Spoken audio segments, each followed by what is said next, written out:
Welcome student. आज हम पाठ 4 प्राणी वही प्राणी है पढ़ेंगे। इस कविता में आपको इस भाग दौड़ की दुनिया में सच्चा प्राणी एक शीतल फुहार की तरह हो सकता है। मतलब बताया गया है कि एक जो सच्चा मानवता वाला प्राणी होता है वो शीतल फुहार, लोगों के कष्टों को हरने वाला होता है, जो दुख दर्द में विपत्ति में दूसरों का सहारा बनता है और निडर होकर सच्चाई के रास्ते पर चलते हुए ठहरे हुए जीवन को आगे बढ़ाता है, अर्थात समाज में परिवर्तन लाता है ना। तो क्या हमें सच्चे प्राणी के कौन कौन से गुण हैं, इसके बारे में इसमें जानकारी मिलेगी। बताया जाएगा कि दूसरों की जिंदगी में खुशी लाने और विपत्तियों में दृढ़ता से डटे रहने में ही सबकी जिंदगी को कोई भी प्राणी खुशहाल बना सकता है। तपिश को स्निग्ध करे, प्यासे को चैन दे, सूखे हुए अधरों को फिर से जो बैन दे, ऐसा सभी पानी है, लहरों के आने पर काई सा फटे नहीं, रोटी के लालच में तोते सा रटे नहीं, प्राणी वही प्राणी है। कवि कह रहे हैं कि जो ऐसा व्यक्ति जो कि कठिनाइयाँ, तपिश मतलब कठिनाइयाँ आने पर लोगों को शीतलता की फुहार की तरह उनकी कठिनाइयों को हरने वाला हो। तपिश में स्निग्ध दे मतलब प्यार से उनको कष्टों को दूर करे, चैन प्यासे को चैन दे, और जो इंसान प्यास से व्याकुल है मतलब अपने जीवन के दुखों और कष्टों से परेशान है उसको सुकून दे, मतलब उसकी सहायता करके उसको सुकून प्रदान करे। सूखे हुए अधरों को फिर से जो बैन दे, जो अधर परेशानियों और कठिनाइयों से सूख गए हैं उनको फिर से बोलने की शक्ति प्रदान करे। ऐसा पानी, ऐसा हमारा जीवन होना चाहिए। पानी मतलब सभी पानी मतलब हमारा जीवन ऐसा होना चाहिए, संपूर्ण जीवन। लहरों के आने पर काई सा फटे नहीं, मतलब जो हमारा जीवन है वो क्या है, पानी सा है, बहता रहता है, हमेशा निरंतर उसमें गतिशीलता है। तो लहरों के आने पर उसमें कठिनाइयाँ, जो दुख दर्द कठिनाइयाँ परेशानियाँ आती हैं, उनके आने से वो काई की तरह फटे नहीं, मतलब उसको घबराना नहीं चाहिए। क्योंकि काई क्या है, पानी में काई लगी होती है जो, तो क्या है, तेज जब लहरें आती हैं तो वो घबरा के हट जाती है, फट जाती है, बीच से अलग अलग हो जाती है, लेकिन हमें ऐसा नहीं होना चाहिए। रोटी के लालच में तोते सा रटे नहीं, और रोटी मतलब क्या है, खाने पीने के भौतिक सुखों के लिए वो किसी के बस में ना चला जाए, किसी के लालच में ना जाके उसी की भाषा ना बोलने, ऐसा प्राणी नहीं होना चाहिए। प्राणी वही प्राणी है जो कि अपनी अच्छाइयों के लिए डटा रहे।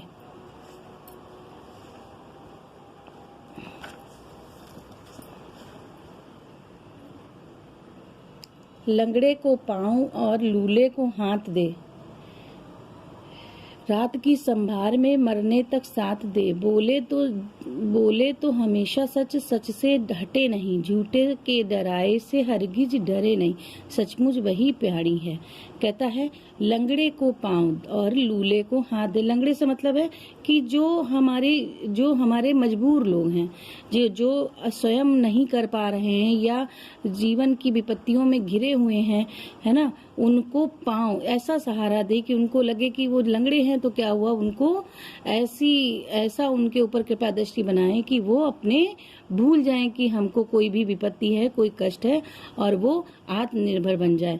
लूले को हाथ दे, और लूला मतलब हाथों में जिनके अपाहिज होते हैं व्यक्ति, दिव्यांग व्यक्ति, जिनके हाथों को में कष्ट होता है या हाथों में कोई भी रोग होता है या किसी कारणवश उनका हाथ नहीं है, तो ऐसे व्यक्तियों को भी वो सहारा दे। मतलब जो अपने इर्द गिर्द सारे सहारे जिनको लग रहा है कि खत्म हो चुके हैं, समाप्त हो चुके हैं, ऐसे व्यक्तियों का वो सहारा बने। रात की संभार में मरने तक साथ दे। जो जीवन की विपत्तियां हैं, जो ज्यादा विपत्तियां हो जाती हैं तो क्या होता है, जीवन हमें अंधकार स्वरूप, रात के अंधेरे के समान लगने लगता है कि कोई आए और हमारा साथ दे और हमें इस अंधेरे से निकाल ले।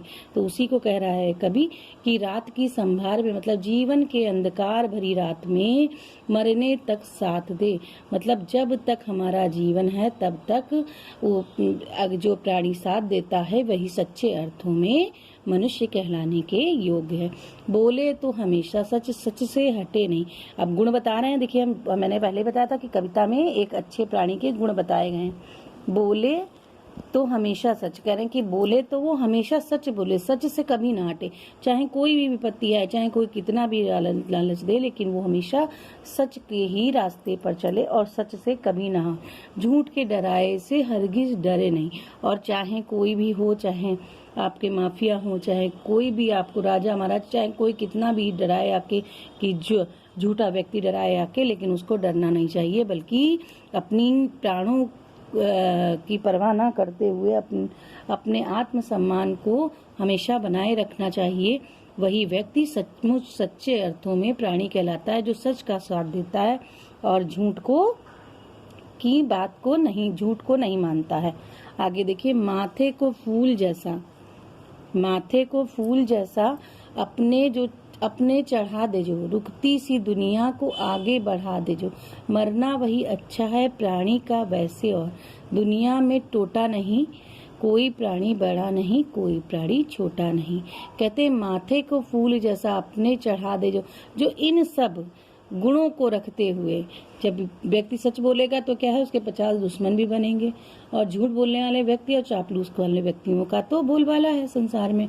तो कहता है माथे को फूल जैसा, मतलब अपने प्राणों को भी वो निडर होकर अपनी अच्छाइयों को दुनिया के में परिवर्तन लाने के लिए अपने को बलिदान कर दे, ऐसा प्राणी ही सच्चे अर्थों में प्राणी है। रुकती सी दुनिया को आगे बढ़ा दे। कहते जो ये दुनिया रुक गई है, जो ये दुनिया में बुरे लोग हो गए हैं, इसमें परिवर्तन लाने की आवश्यकता है, और वही प्राणी परिवर्तन ला जा सकता है जिसके अंदर ये सारे गुण विद्यमान हैं। वही सच्चे अर्थों में सच्चा प्राणी बनेगा।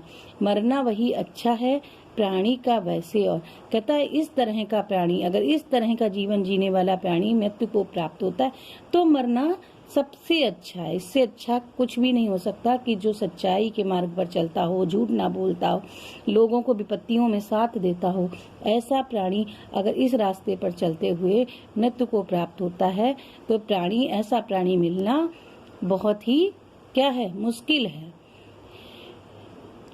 दुनिया में टोटा नहीं कोई प्राणी बड़ा नहीं, कह रहे दुनिया में टोटा नहीं, दुनिया में ऐसे प्राणियों की कमी नहीं है।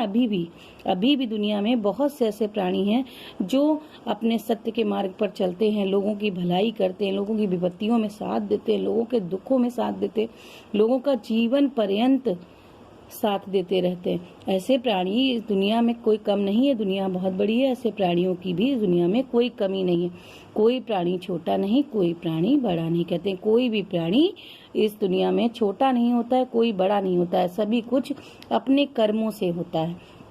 तो एक सच्चे प्राणी की इसमें विशेषताएं बताई हैं भवानी प्रसाद मिश्र जी ने, और बताने का प्रयास किया है कि अगर आप सच्चे हैं तो और लोगों की विपत्तियों में साथ देते हैं तो तभी आपका जीवन सार्थक है। अन्यथा अगर आप भौतिक सुखों में लिप्त रहते हैं और दूसरों का साथ नहीं देते हैं तो ऐसे जीवन का कोई मोल नहीं है।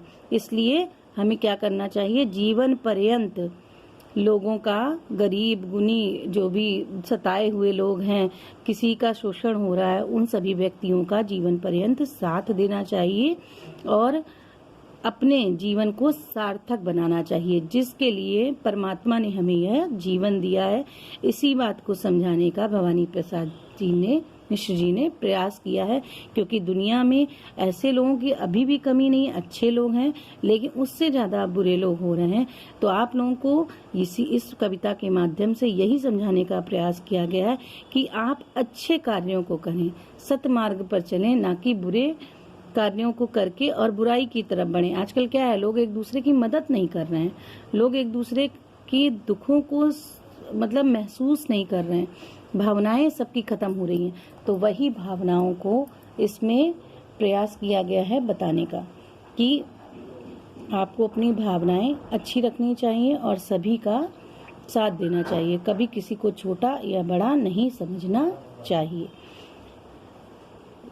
अन्यथा ये जीवन आपका व्यर्थ है, कोई भी इसका कोई मोल नहीं रह जाता है। कर लीजिएगा एक्सरसाइजेस आप लोग।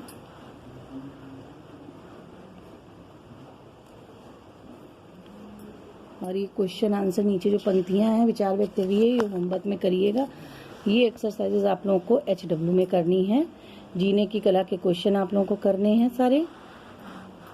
इधर मैंने एक्सरसाइज दिखा रही हूँ, ये सब आपके HW है, आप लोगों को करना है, तो करिएगा। धन्यवाद।